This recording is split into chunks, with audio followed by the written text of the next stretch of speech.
আসসালামু আলাইকুম। Hello Facebook বন্ধুরা, আমাদের মেলায় এখন বেচে কিনা নাই, খুবই খারাপ অবস্থা মেলার, খুবই অবস্থা খারাপ। কারণ এই ইয়ার জন্য যেরকম প্রচার, এতদিন প্রচার ছিল না, ভালোই ছিল। প্রচারের পরে মেলাটা আরও খারাপ হয়ে গেছে গা, ঠিক আছে, প্রচুর খারাপ হয়ে গেছে। এই প্রচারের পরে, প্রচারের আগে খুব সুন্দর ছিল মেলাটা, ভালোই মোটামুটি টুকিটাকি বেচছি। প্রচারের পরে এখন একদম মেলাটা বয়ে গেছে, কোনো কাস্টমার নেই।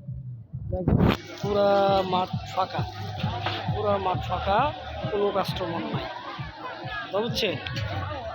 একটা দোকানে প্রচুর খরচ, এই অবস্থা হইলে কীভাবে চলবে আল্লাহ পাক ভালো জানে।